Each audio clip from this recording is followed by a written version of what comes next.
निशिता जी, हाल ही में रामभद्राचार्य जी के एक शिष्य ने जगतगुरु शंकराचार्य जी पर एक आरोप लगाया।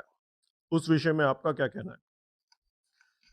देखिए, अभी जिनका आपने नाम लिया, रामभद्राचार्य जी, जिनको पहले गिरधर मिश्र के नाम से जाना जाता था। आपने कहा कि उनके शिष्य, तो पहली बात तो मैं आपको ये बताना चाहूँगी कि शास्त्रों के अनुसार हमारा जो सनातन धर्म है, वो शास्त्रों के अनुसार चलता है। और सनातन शास्त्र, हमारा एक सनातन संविधान है जिसको हम मनुस्मृति बोलते हैं। भगवान ब्रह्मा के मानस पुत्र भगवान मनु जी ने ये मनुस्मृति लिखी और इसको एक तरीके से हम सनातन कॉन्स्टिट्यूशन मान सकते हैं, जिसके आधार पे सनातन धर्म चलता चला आ रहा है अनादि काल से, अनादि। मनुस्मृति के अनुसार कोई भी व्यक्ति संन्यास तब ग्रहण कर सकता है जब वो देव ऋण, ऋषि ऋण और पितृ ऋण तीनों से पूर्ण मुक्त हो जाए, सांसारिक बंधनों को तोड़ चुका हो, पूर्ण रूप से मानसिक और शारीरिक रूप से स्वस्थ हो और पूर्ण वैराग्य के साथ अपना जीवन आगे जी सके। और केवल अपने लिए नहीं जीना, अब जब वो संन्यास आश्रम में प्रवेश करता है तो वो संसार के लिए जीता है, वो परोपकार के लिए जीता है, जनता की, समाज की सेवा और समाज को सही दिशा दिखाने के लिए जीता है। अब यहाँ जो बात आ रही है कि रामभद्राचार्य जी का शिष्य, तो पहली बात तो रामभद्राचार्य जी को संन्यास का अधिकार इसलिए नहीं है। शास्त्रों के अनुसार, मैं स्वयं अपनी ओपिनियन नहीं दे रही हूँ, मैं आपको शास्त्रों के अनुसार ये बता रही हूँ कि उनको संन्यास आश्रम का अधिकार नहीं है। वो इसलिए नहीं है क्योंकि देखिए, हमारा जो सनातन धर्म है, भगवान आदि अनंत काल से जो चला आ रहा है, उसमें अभी मैंने आपको मनुस्मृति का उदाहरण दिया, अब मैं आपको भगवत गीता के भी उदाहरण आपको देना चाहूँगी। भगवान श्री कृष्ण ने जब महाभारत युद्ध के समय भगवत गीता का जो प्रवचन किया, अर्जुन को संदेश दिया, वो संसार में कालजयी संदेश है। भगवान ने भी संन्यास योग की जो अवधारणा बताई है, उसके आधार पे भी ये फिट नहीं बैठ रहे हैं, भगवान श्री कृष्ण के संन्यास योग की अवधारणा पे भी। दूसरी बात, जो हमारा सनातन धर्म है, वो जन्म और कर्म आधारित अवधारणा, इसका जो बेस है ना, वो जन्म आधारित कर्म और कर्म आधारित जन्म के सिद्धांत पे चलता है। हम वो लोग हैं जो हम ये मानते हैं, हमारे शास्त्र हमें सिखाते हैं कि हमारे जैसे पूर्व जन्म में कर्म होंगे, वैसा हमें इस जन्म में जन्म मिलेगा, जीवन मिलेगा। और मनुष्य जीवन अगर हमें मिला है, तो कुछ अच्छे कर्म होंगे इसलिए मिला है। लेकिन अगर मनुष्य जीवन में हमें विकलांगता मिली है या किसी को, कोई अगर विकलांग हुआ है, किसी के अंग कम है, किसी को अंगों में किसी की शारीरिक अक्षमता है या मानसिक अक्षमता है, इसका मतलब हमारे शास्त्र ऐसा कहते हैं कि पूर्व जन्म में उसके कर्म अच्छे नहीं रहे होंगे, इसलिए उसको ऐसा इस जन्म में कमी महसूस करना या भोगनी पड़ रही है। ठीक है? तो उस जन्म कर्म के सिद्धांत के अनुसार भी श्री रामभद्राचार्य जी संन्यास के अधिकारी नहीं हैं, क्योंकि हाँ, वो जैसा वो बताते हैं, वो जन्म अंध है, जन्म से नेत्रहीन है।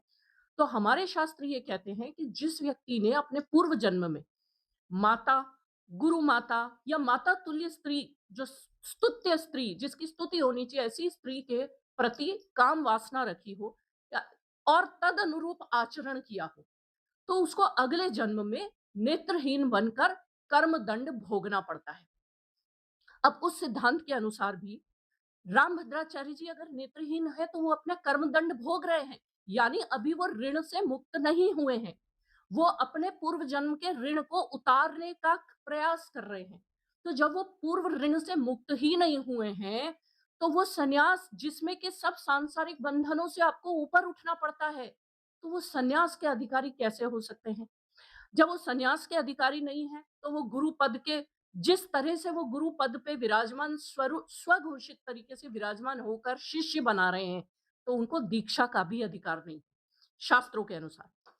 तो इस तरह से कोई अगर कहता है कि मैं उनका शिष्य हूँ, तो जब आपके गुरु को ही दीक्षा का अधिकार नहीं है, तो आप शिष्य हो ही नहीं सकते। आप सिर्फ एक आडंबर कर रहे हो कि आप उनके शिष्य हो, और वो जब गुरु ही नहीं है, तो आपके शिष्य होना इनवैलिड हो जाता है। पूरा प्रश्न यहाँ पे डिस्ट्रॉय हो रहा है। अब रामभद्राचार्य जी का हम अगर, चलिए संन्यास एक अलग बात है, एक बहुत बड़ा विषय है जिसपे वो पूरी तरह से फेलियर हो चुके हैं। लेकिन हम एक सामान्य वैरागी संत के रूप में भी अगर उनको देखें तो उन्होंने पिछले समय में जो हम उनको उनका आचरण देख रहे हैं, उनकी बातें दूसरे गुरुओं को नीचा दिखाने वाली होती हैं। कभी वो प्रेमानंद जी महाराज के ऊपर कटाक्ष कर देते हैं, कभी वो आदि शंकराचार्य जी को ही कह देते हैं कि उनको संस्कृत ही नहीं आती थी। अरे आप अच्छा, वो छोड़िए, ये बोलते हैं कि आज के शंकराचार्य अगर मेरे सामने एक शब्द भी, लाइन भी संस्कृत की बोल दें, तो मैं अपना दंड उठा के फेंक दूँगा। आप कितना बड़ा अपमान कर रहे हैं उस दंड को। दंड धारण मात्रेण नरो नारायण भवेत्। दंड धारण मात्र करने मात्र से नर नारायण बन जाता है। तो आपको अगर ये दंड आपने चलो झूठा ही उठा लिया या आपको किसी ने नहीं दिया, बिना अनधिकार रूप से ही आप लेके घूम रहे, तो भी आप उसका अपमान कैसे कर सकते हैं? लेकिन वो इस तरह से बोलते हैं। तो एक दंडी स्वामी कभी भी अपने दंड का अपमान नहीं कर सकता। हम भी बहुत पूज्य आचार्यों के आशीर्वाद लेते हैं, उनसे ज्ञान लेते हैं। वो अपने दंड का कितना आदर करते हैं, ये हम देखते हैं। तो एक दंडी स्वामी कभी अपने दंड का अनादर नहीं कर सकता। ये भी चीज़ हमें बिल्कुल कोई भी इस बात को एक्सेप्ट नहीं कर सकता जो वो इस तरह। फिर उन्होंने कहा कि हमारे प्रमाणों से ही राम मंदिर के केस का सुलटारा हुआ जो राम जन्मभूमि का। तो उन्होंने जो प्रमाण दिए, वो उन्होंने अपने रचे हुए एक ग्रंथ में से प्रमाण दिए जिसको जस्टिस सुधीर अग्रवाल ने तो खुले मंच पे कहा कि हमने उनके प्रमाणों को खारिज कर दिया था। ये भी बात उनकी गलत निकली। फिर उन्होंने कहा गोस्वामी तुलसीदास जी की हनुमान चालीसा में ये गलतियाँ हैं। अरे गोस्वामी तुलसीदास जी सनातन धर्म के इतने महान आचार्य हुए जिनके आज तक हम लोग सुंदरकांड, रामचरितमानस, हनुमान चालीसा पढ़-पढ़ के हम बड़े हुए और आने वाली जनरेशन भी यही करने वाली है। आप कह रहे हैं उन्होंने गलतियाँ कर दी। आप किसी ऋषि का, किसी आचार्य के लिखे हुए ग्रंथ पे भाष्य लिख सकते हैं। आप कमेंट्री कर सकते हैं, आप उनकी व्याख्या कर सकते हैं, लेकिन आप उनको गलत सिद्ध नहीं कर सकते। हमारे धर्म में सबको अपनी बात कहने का अधिकार है। आप ये नहीं कह सकते कि वो गलत लिख के गए।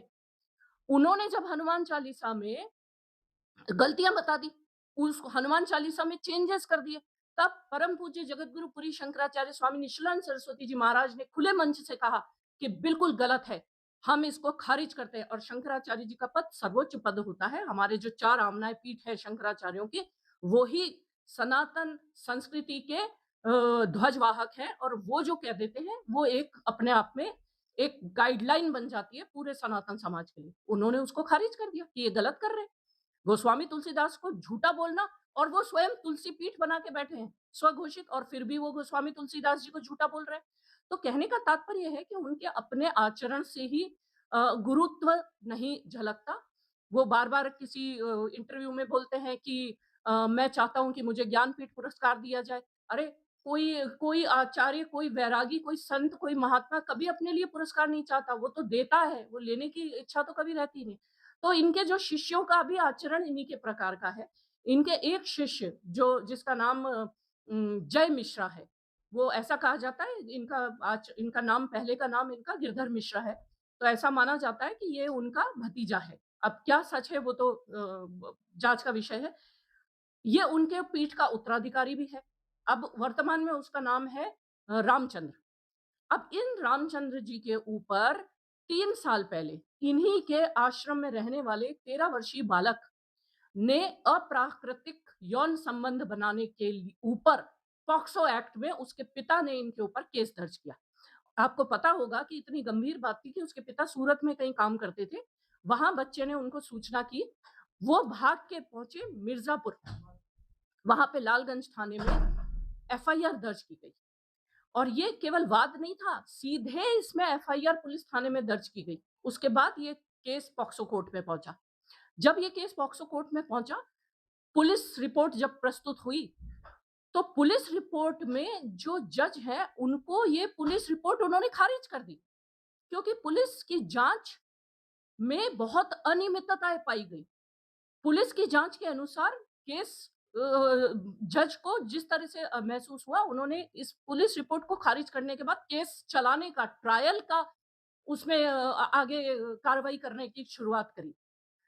आप सोचिए कि जब लोअर कोर्ट में ये मैटर ट्रायल तक चला गया, उसके बाद ये लोग हाई कोर्ट गए और हाई कोर्ट में जाकर आश्चर्यजनक रूप से उस बच्चे के पिता ने अपनी इस तरह का कुछ हलफनामा लिख के दिया, इस तरह का कुछ उसने एफिडेविट करके दिया कि हमसे गलती हुई या हम ये केस नहीं आगे करना चाहते।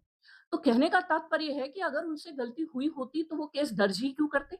अगर कुछ नहीं था तो एक पिता को सूरत से अपनी नौकरी छोड़कर और अपना काम छोड़कर उस बच्चे के पास आकर और थाने में रिपोर्ट दर्ज कराने की क्या ज़रूरत पड़ी?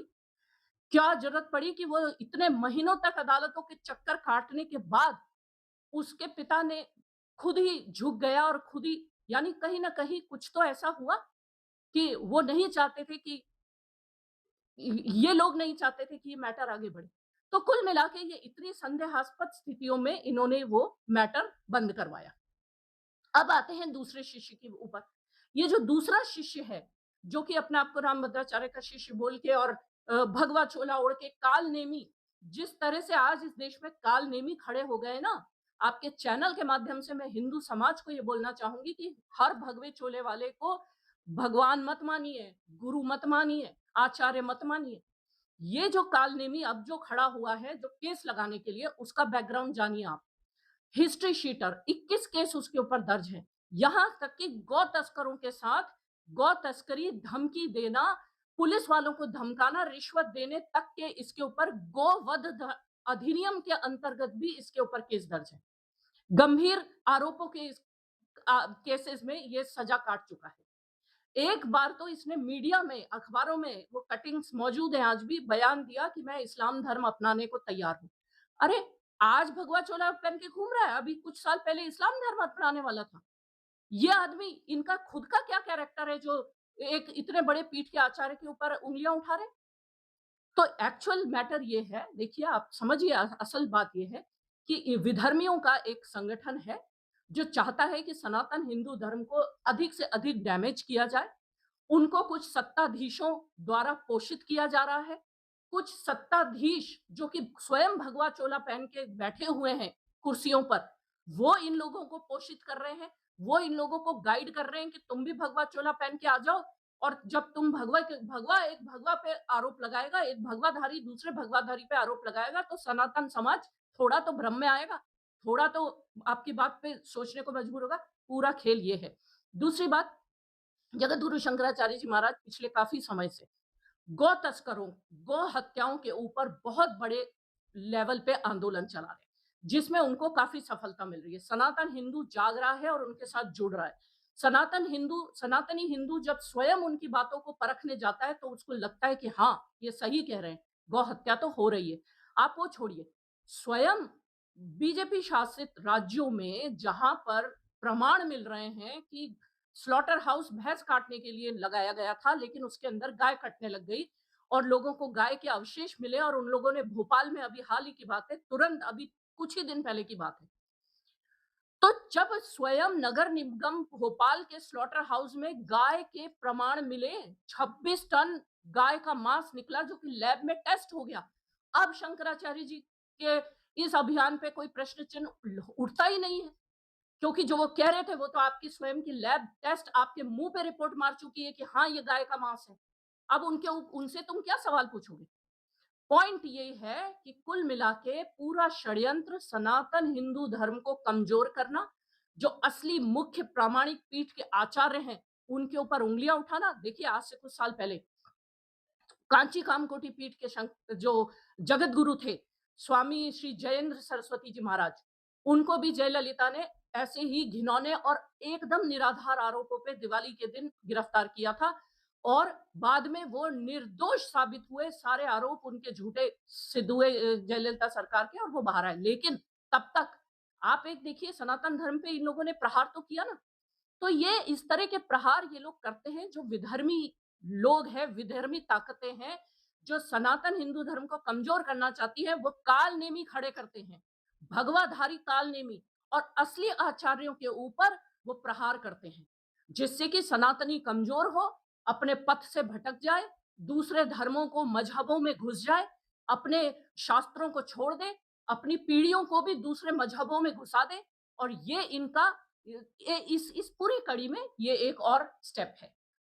तो चाहे सत्ताधीश सनातनी भगवा पहन के कालनेमी सत्ता में बैठे हों, चाहे ऐसे ये जिसने आशुतोष जिसने ये केस लगाया है, जो कि ब्रह्मचारी का चोला ओढ़ के घूम रहा है गलियों में, चाहे ऐसे लोग घूम रहे हो खुले, हर तरह के लोग ये कालनेमी ही है और ये हमारे सनातन धर्म के लिए ये लोग सबसे बड़ा खतरा है। इसलिए हिंदुओं को अपने प्रामाणिक आचार्यों की शरण में रहना चाहिए, अपने धर्म के शास्त्रों की शरण में रहना चाहिए और फिर कसौटी पे घिस के देखना चाहिए कि कौन सही है और कौन गलत।